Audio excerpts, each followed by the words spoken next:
Hey everyone, Omogonix here and welcome back to a brand new video here on the channel. So just before I do get started today, I do want to say that no, I have sadly not been invited to the Halo Infinite beta, so I won't be able to experience that. Hopefully I do get into future tests if they do have them, and if not, I'll be ready to play when the game releases anyway. So today I'm going to be talking about 12 interesting things about Halo Infinite. Some of these things you may already know, some you may not. This isn't a 10 things you may not know type video. This is just a video where I talk about 12 things that are interesting about Halo Infinite. So without further ado, let's get right into it.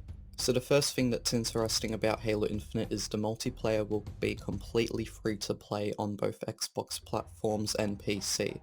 And that isn't just for people with Game Pass, that's for anyone. It's interesting because this hasn't been done before aside from a cancelled free-to-play Russian multiplayer game called Halo Online, which was going to be an official game in Russia, but it just never came out of whatever early stage it was in. And so Halo Infinite is the first time 343/Microsoft have done this with a Halo game, because as we all know, Halo is always packaged with the campaign, multiplayer, Forge, whatever else, and now all you have to do is pay for the story and not the multiplayer features, aside from the battle pass of course, which is a one-time payment and it's completely optional. It makes sense in my opinion, as most people only really buy Halo for the story anyways, I'm pretty sure. At least that's just how I see it. And the multiplayer stuff is always just an extra add-on to give you more to do, so it is cool to see that happening. The second thing that's interesting about Halo Infinite is there will be split screen. Why this is interesting is because Halo 5 Guardians didn't have split screen, and it is something a lot of the community were disappointed about, including myself, as I always used to enjoy playing Halo split screen with my brothers, and honestly Halo 5 would have been a good game to do it with the type of gameplay that was in its campaign, and how it was very squad based. It's going to be interesting to see how split screen plays out in Halo Infinite, especially on Xbox One consoles and the performance and stuff. We haven't seen any split screen gameplay either, but 343 have brought up a few times that it will be in there, so I guess we'll see how it is at launch. The third thing that's interesting about Halo Infinite is the story. The marketing for Halo Infinite has been very mysterious and we haven't seen much of the campaign. The only proper gameplay we've seen is an 8-minute demo in July of 2020, and whilst it was a good demo in my opinion, it would be cool to see a bit more gameplay from the campaign. However, I think 343 want us to experience a lot of it for ourselves, and overall the story seems like it's going to be very interesting and probably a lot deeper than any other Halo game, so it's definitely going to be very interesting to look forward to. The fourth thing that's interesting about Halo Infinite are the bots in multiplayer. So just recently it was revealed that bots will be in Halo Infinite. To be honest, I think this is a very good idea as it allows for people to really practice on their skills without having to play with other people and get wrecked by that one guy on the enemy team that carries everyone else. It also allows for introverts who want to play the multiplayer but don't want to play with other people to just have fun and play with some bots without worrying about being judged. This is one of the best inclusions in Halo Infinite in my opinion, and it'll be very interesting to see how smart these bots actually are as well. They come in 4 different difficulties: Recruit, Marine, ODST and Spartan. And Recruit is the easiest, while Spartan I'm guessing is meant to be like Legendary. If you're someone playing the Infinite Beta test, you'll be able to experience these for yourself of course, and yeah, I find bots in Halo Infinite pretty interesting. Pretty interesting to say the least. The fifth thing that's interesting about Halo Infinite is the Forge. Why Forge is interesting is because we currently have not heard any news about it or seen anything of it as far as I'm aware. What's interesting too is how much more advanced Halo Infinite's Forge could be to that of Halo 5's. Halo Infinite could have things like AI, a bunch more objects, structures, and nature to build with. I'm excited to see what will be in Halo Infinite's Forge, as it will be cool to see what Forges can do with it. It would be cool if people were making their own campaigns and whatnot, and overall, Forge will be very interesting to take a look at when the game comes out. The sixth thing that's interesting about Halo Infinite is the customization. The customization in Halo Infinite is interesting because, as we all know in Halo 5, The Spartan customization was definitely lacking and only allowed for minimal changes to be made. However, Halo Infinite Spartan customization in contrast is meant to be a lot more detailed, and just recently 343 did show off a bit of customization and showed that you can change your body type, even had prosthetic limbs.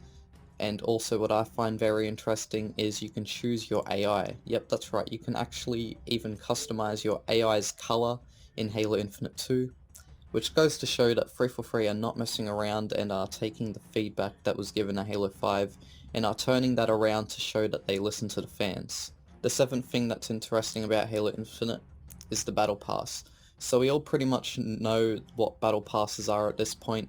There's something you usually buy every season in games like Fortnite, COD, Apex Legends and more. However, what's interesting about Halo Infinite's Battle Pass is you don't have to pay for it every season, it's a one-time payment and that's it. I think I'll probably get the Battle Pass since it is a great deal. It's the best Battle Pass deal in gaming and it's something I've even thought games should have myself. The eighth thing that's interesting about Halo Infinite is Master Chief's new friend. Why this is interesting is because this is a completely new character in the Halo series that is being put in the spotlight, and it will be very interesting to see how he and Chief interact and develop throughout the story. We don't really know much about the Marine yet aside from what's being showed in the trailers. It seems his story will be sort of emotional. Also, I could be wrong, but I've heard before that his name is Nicholas. I don't know about that, but that's what I've seen some people to refer to him as. The ninth thing that's interesting about Halo Infinite is Master Chief's new AI. Why this is interesting is because this AI looks and sounds identical to Cortana. I'm pretty sure this Cortana imitator is voiced by Jen Taylor, who voices Cortana, so it does make sense. Basically, this AI that Chief finds in one of the trailers is supposed to be an AI that was imitating her, so the real Cortana could be locked down for retrieval, I believe, and now her mission is whatever the Chief is up to. It'll be interesting to hear more about this AI's backstory, and it'll also be interesting to see how hers and Chief's relationship develops. Whether they are husband and wife now, I don't know. All I do know is that Cortana is not going to be happy. The 10th thing that's interesting about Halo Infinite is Spartan Locke's disappearance. So in case you don't know, there's this new banished brute character in Halo Infinite who has Locke's helmet as a shoulder pad, which probably means that Locke has been killed or he is simply missing in action. And no, I don't mean the Spartan's meaning of missing in action, I mean as in he is literally just missing and not dead. It'll be interesting to see if Locke does play a part in Halo Infinite's story, and he will most likely, as his helmet is on a brute after all, so you would think he's going to play a part, so yeah, that would be interesting to see. The 11th thing that's interesting about Halo Infinite is the art style. Why the art style is interesting is because it has been a big topic surrounding the game, especially since some people have criticised Halo 5 for its art style, saying it's not very much like Halo and more like a generic sci-fi shooter. People have wanted 343 to bring back the classic Halo art style, and so they have because it is a big part of making Halo Infinite what it is, which is a spiritual reboot to the franchise. The Halo Infinite art style is a great combination of classic and new, with old armors being brought back even. The Halo Infinite art style seems to be a mix of all the different games in one. You can see bits of every Halo game in Halo Infinite, and that is pretty cool, and it'll be awesome to see it for ourselves.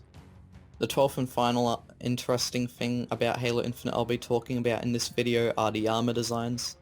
Why the armor designs are interesting is because they look very new and innovative, whilst also maintaining a sort of classic feel, especially with how there will be older armor that is from other Halo games in Halo Infinite, and so it will be interesting to see the full-on customization for that in every bit of armor there is. The armor designs 343 have done have always been very strange but sort of cool.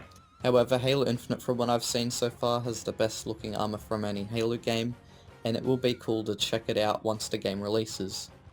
Alright, so anyways guys, that is the end of today's video.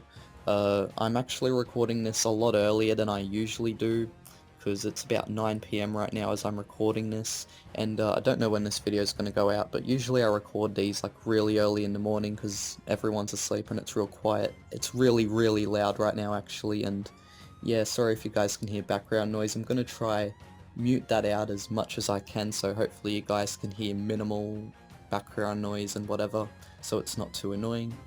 And yeah, so you've probably noticed like my voice going like quieter and louder throughout the video to sort of block out the noise and whatever too.